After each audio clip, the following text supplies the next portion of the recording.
JJ, he's one of the founders of modern jazz trombone. He had probably the best sound, the best tone quality of any of the guys. He also created a kind of a standard of cleanliness of playing, sort of accuracy of playing. He kind of stays within himself, within his, he knows what he's going to do, kind of, and he's kind of careful, but at the same time he pushed himself to a great degree as far as technique. So he's not as wild as some trombone players, but he's a marvelous guy, and he's great. He's a good person too. I know him a little bit. He's a perfectionist, really a perfectionist. Good writer. He used to live here in Hollywood. He used to be a writer. He used to write some TV shows and work for, I think he wrote at least one movie. Is it an understatement to ask that did he have any influence on you? Personally? Oh no. Of course he did. Yeah, I learned his solo from Yesterday. I learned that solo. I could play that solo exactly. I also learned some of his other stuff from the record Stan Getz. J.J. Johnson and Stan Getz live at, Jazz at the Philharmonic, 1950 something, I forget, or early 60s maybe. That record's out again. So yeah, he's a strong influence. What about other trombone players? Well, there are many. I'd say Carl Fontana, a strong influence. Herbie Green. Carl Fontana's kind of he's a little bit like JJ in a sort of a way, but he doesn't play as loudly. He's got tremendous technique. He's a traditional jazz bebop type player, not avant-garde. Then Herbie Green, he's a New York kind of a lead trombone player, soloist. He did some records with Doc Severinsen on Command records that are classics, and other ones that were classics. He influenced Bill Watrous really a lot. And let's see. Then there's Curtis Fuller. He's a kind of an extension of JJ. And let's see, who else? I'm trying to think. Well, Aya Taylin, I really liked him. I got to play with him in the Polish Jazz Festival many years ago before he died.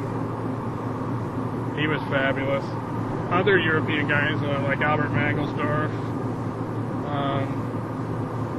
those guys are strong influence. A guy named Phil Wilson from Berklee School of Music in Boston used to play with Woody Herman. He was a big influence. And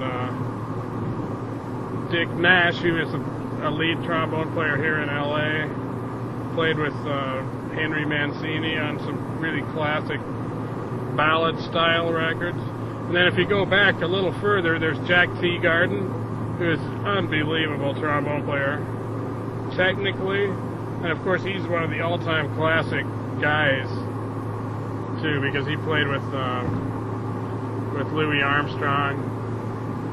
He is unbelievably great, Jack Teagarden. And there are other guys on. Tricky Sam Natton played with Duke Ellington's band. There's a guy named Britt Woodman who played with Duke Ellington's band, and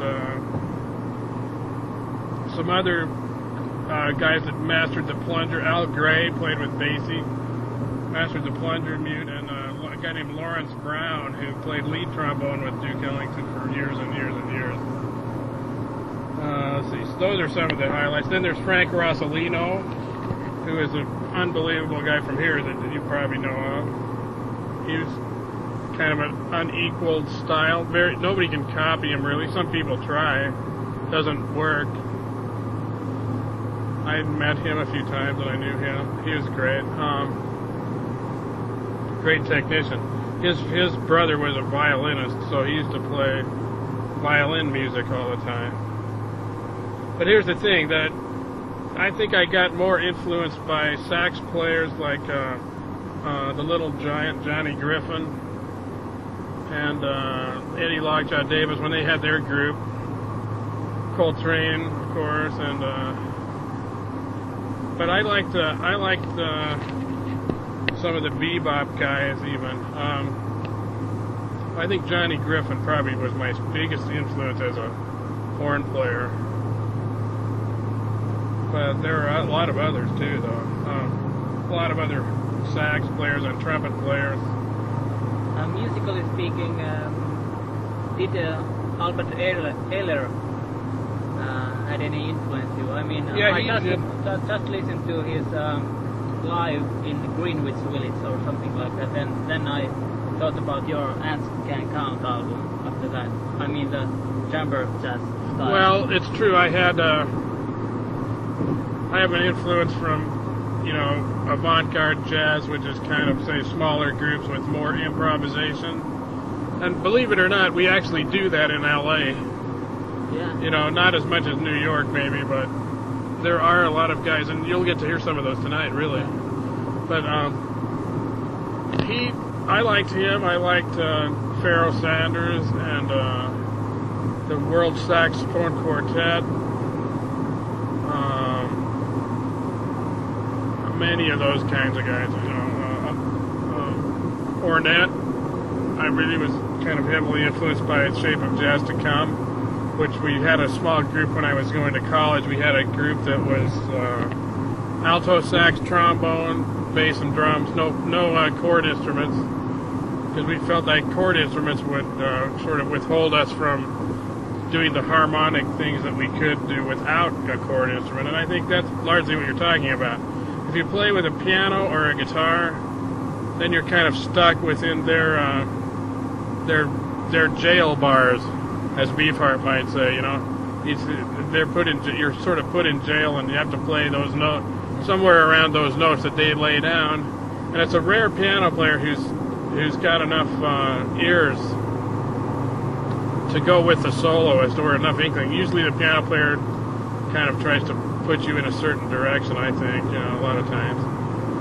And of course, if we're playing music that's really structured harmonically in a certain style, then obviously we can't do that. But then when free form music would come in, would be in the form of that music. Because, like for instance, in our group, we might play some kind of a waltz and then go into a rock and roll piece, That still could be free jazz if it's within a certain context of a broad view of music as a whole, which is sort of like a John Zorn approach, but maybe not so formalized as him either. Although he does, that's sort of what he does. Clearly, he goes from one extreme to another, and I think that's great. I also naturally, we think music needs humor in it a lot. So we always like to try to make people laugh with our music, at least some of the time. Let's see.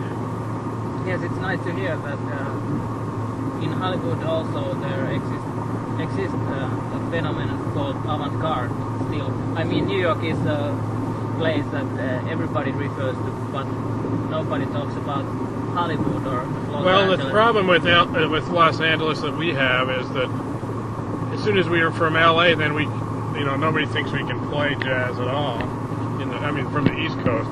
East Coast is very prejudiced against LA. But actually, we have this guy Vinny Golia, and he has we just did a tour with a group called Vinny Golia Large Ensemble. Do you know those guys? Vinny Golia? Vinny Golia. No, I don't. You know something? I should give you his number. He's got a whole record company with lots of releases, like 80 releases. And a lot of those records are really good.